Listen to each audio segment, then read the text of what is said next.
മാഷേ നല്ലോണം പഠിക്കണം കേട്ടാ. പണിക്കൂന്ന് ഞാനാ. എവിടെ പണിക്കോന്ന്? മാഷ വീട്ടില് പെയിന്റിങ്ങിന്. സമയത്തേടാ? 9 മണി. 9 മണി. 8 മണിക്ക് വീട്ടിൽ കയറിക്കോളണം. ആരേനു മനസ്സിലായിട്ടില്ല അല്ലേ? ഇല്ല. ഇതിന് അധികം പ്രശ്നം നിങ്ങൾ എടുക്കുന്നൊന്നും ഓരോലൊക്കെ എനിക്ക് മനസ്സിലാകില്ല. എന്നാന്നടോ ഇതിന്റെ പ്രശ്നം? പണ്ട് ക്ലാസ് നിന്ന് വർത്താനം പറഞ്ഞു നിർത്തി നിങ്ങൾ എന്നെ ബേക്ക് വെഞ്ചിക്കൊണ്ടിരുത്തി. അത് വർത്താനം പറഞ്ഞിട്ടല്ലേ?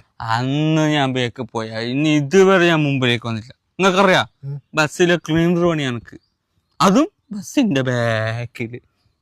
നിങ്ങളെ പഠിപ്പിച്ചില്ലേ വിജേഷ് മണൽ ഡ്രൈവറായിപ്പോ ബസ്സിന്റെ മുമ്പില്. നിങ്ങളെ മക്കളെല്ലാം നിങ്ങൾ മുമ്പിലെത്തി പഠിപ്പിച്ചില്ലേ, അവരിപ്പൊ നല്ല നിലയിലെത്തിയില്ലേ? എന്ത് നില? രണ്ടിനെയും കൂടി പഠിക്കാൻ വേണ്ടിട്ട് അങ്ങ് പുറത്ത് വിട്ടാണ്. എന്നിട്ടിപ്പോ രണ്ടും അകത്താണ്. എങ്ങനെ? മയക്കുമരുന്ന് നടത്തിയിട്ട് ചെയ്തില്ല. അപ്പൊ നിങ്ങൾ അറിഞ്ഞുകൊണ്ട് ബേക്ക് കൊണ്ടിരിച്ചല്ലേ? അത് ഞാനും പെടൂലേ? സോറി മാഷ, സോറി. ബൈ. പറയണ്ടേ, നമ്മളെ രക്ഷിക്കാൻ വേണ്ടി ബേക്ക് കൊണ്ടിരുത്തിയ മാഷല്ലേ നമ്മൾ. മാഷ നിങ്ങൾ ഒരിക്കലും പറ. മാഷ് പഠിപ്പിച്ചാൽ ഒരു കാര്യം ശരിയാണ്.